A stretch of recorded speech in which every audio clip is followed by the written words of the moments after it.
here's a close-up of the sample that I'm going to show you how to do. I've left all my ends in because I think it'd be a great idea to fringe the ends and just incorporate these into the fringe. And you could do like a scarf going that way, or an Afghan or a table runner or something like that. It's a great way to use up scrap yarn. This pattern is so simple and it's great for a beginner. It's a multiple of 3 chains plus 5. So you start with a slip knot. To do that, I make a loop like this.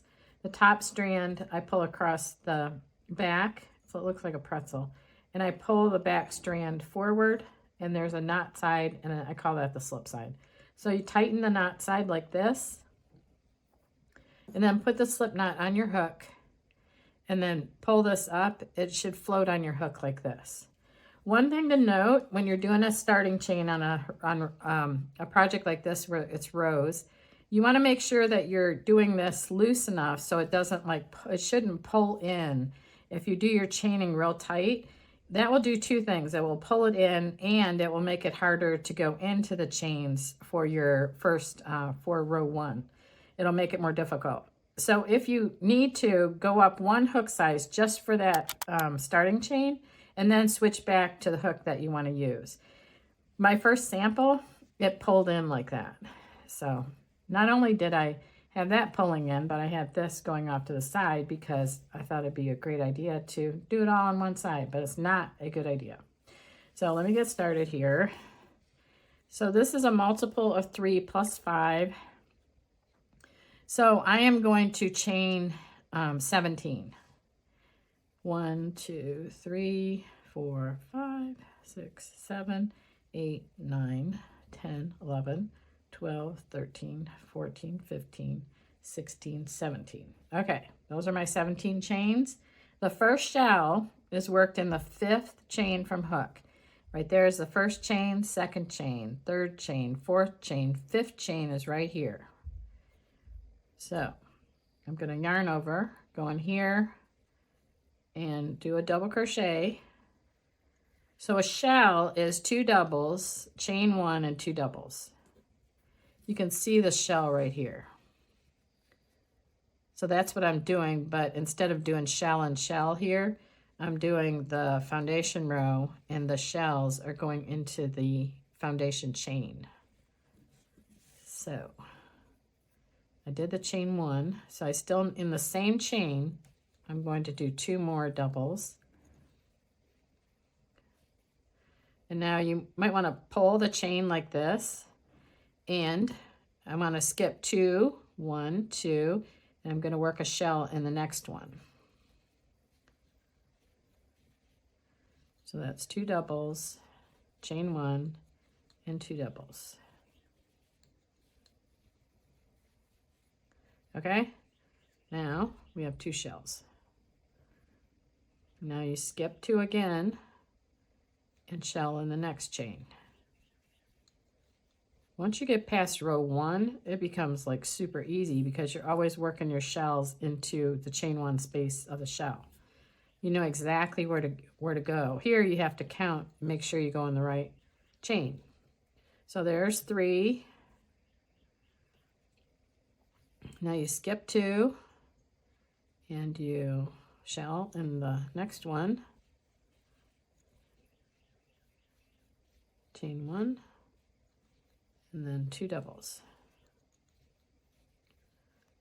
Okay, now when you get down to the very end, right here, the very end of the pattern is skip 2 and then double crochet in the last one.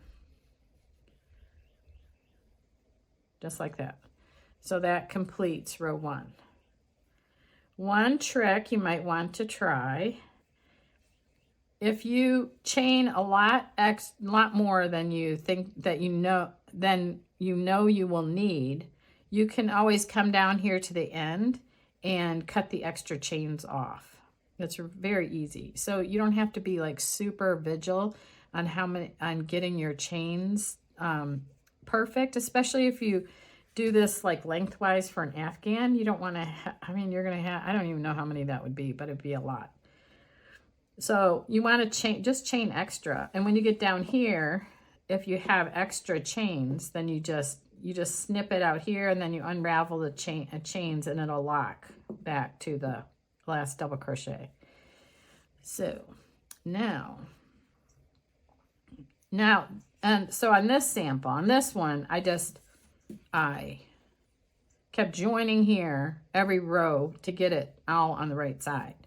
Now, to do it the correct way, when you get down here, you need to change to the white and then turn, or turn first and then add the new color. There are several ways to add a new color at the end of the row. One of them is to get down near the end of the row and leave the last 2 loops on your hook like this. Don't finish your double crochet. Then you take and make another slip knot here, and you bring the new color slip knot through the 2 loops on your hook, and then you chain 3, which is counting as a double crochet, and you turn. Another way to do it is to, I'm just going to show you 2 ways, is to go ahead and finish this one off completely. Just go here, you just finished the last double crochet, chain 1 like this, and I cut back here to leave enough length to sew that in later. So that's completely done right there. Then I turn it like this, and because it's a double crochet on the end, I like to join with a double crochet. To do that, I have the slip knot on my hook. I'm going to yarn over. I'm holding it back here, yarn over, insert the hook into those, under those 2 loops of the double crochet right there. See them right there. And then yarn over. So I've got this. I'm going in, and then I'm going to yarn over, bring that loop up, yarn over, draw through 2, and yarn over and draw through 2. And that's joining with a double crochet. If you want, you can turn the speed of this video down to, like, I think it's 25% or 50%, and you can see that in slow motion. Now is the easy part. Once you join like this, you just come across here, and you shell and shell. So here's your shell. There's the chain 1 space, and I'm just going to work a shell in the chain 1 space. I wanted to do white, but I was worried it wouldn't show up on the video, so I opted for the, I think they call this orchid. Yeah, orchid. The orchid color. See, I just work a shell right into the chain 1 space of the previous row shell.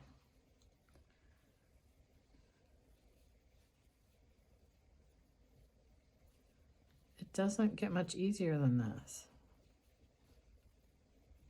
See, like this? It's very easy. And this is gonna come out straight, unlike this one. So you just do this.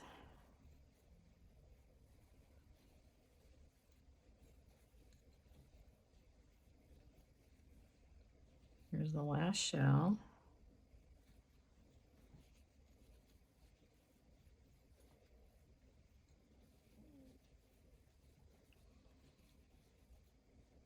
Okay, when you get down to the end of this row, you need a matching double crochet on the opposite end. Like see here, the chains counted as a double on the starting chain, but you finished with a double down there. You started with a double here, and at the end of the row, you are going to end with a double. So all you do is, that's the starting chain there. Right here was the shell. You're just going to go into the next available chain right there and do the double crochet. And that completes row 2.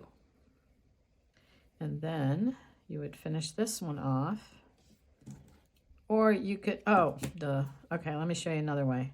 If you want to keep doing this stitch with the same color, all you would do is get down to the last double crochet and chain 3 turn, and then that chain 3 counts as a double crochet, and then shell back.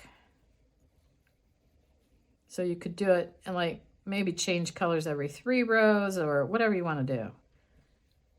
The sky is the limit. And all it is making sure you have that double on the end, or the chain 3 that counts as a double. And then there's also videos online. I just didn't prep for doing it, but where you can do like a little, I don't know, like a stitch there that looks more like a stitch. I think you do like a single crochet. And anyway, it's just, you know, it's kind of fun to keep watching different videos and then keep perfecting the art of crochet and like the magic circle and all the different things. And then you could take it or leave it. You can keep doing the chain 3 because that's all we had for years, and it's worked out okay. I'd rather have like that joining with a double. I would much rather have that than the chain 3. But it's all your personal preference, and you don't want to get too stressed out about any technique, because the bottom line is enjoying your crochet, because it's magical. We can take this string and like make stuff like this. It's really amazing. All this is a string. It's a string of yarn. Just magical. Okay, so that was the same color. And you would just keep repeating that. It looks kind of cool to have, you know, multiple rows of the same color. But that's that. I thought there was one. Oh, yeah, I know what I'm going to do. Okay, I'm going to get down here and finish this row. And then I am going to... Okay, when I finish off for this, there's different ways to finish off too, but most of the time, this is what I do. I just pulled through the last 2 loops to finish that double crochet. Then I chain 1 and I pull the back. And then I cut back here. So I have enough yarn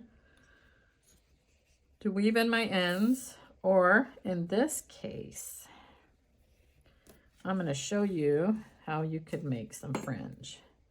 I'm just going to do a real, let me see. I wasn't prepared for this either, but I'm going to do it. Okay, let's just say this is going to be the fringe. It's going to be a short fringe. Okay, so you wind it around something, and then you cut it. And you have to experiment. Maybe 2 strands is enough. Let me just do 2 strands.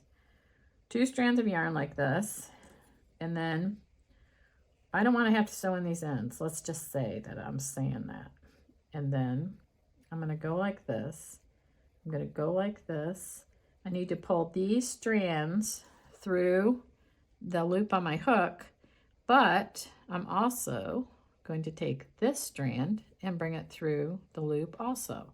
So I'm just going to go like this. I can make it work. There. And voila. Look.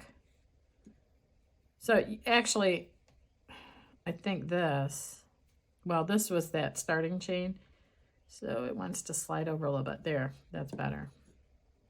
So I also needed to take, if you forget that one, you could just go like this, come over here and pull that loop through and tighten up the fringe. That's how you can get away with not weaving in your ends. So let me try 3 strands. Just experiment on how many strands, how long you want your strands. So, this one was for this row right here. So I will go into, I'm just going to go into that double crochet like this. I'm going to fold this in half and bring the loop through like this. And then I did a different color, but normally you would match the color.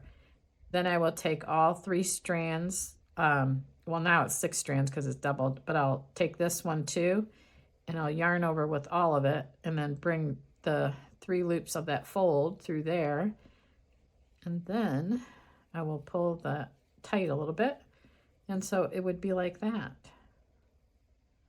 So anyway, and then you would trim these at the end for sure. But that's how you do the simple shell and shell stitch. Thank you so much for watching, and please like the video, and I hope to see you in the next one. Thank you for watching.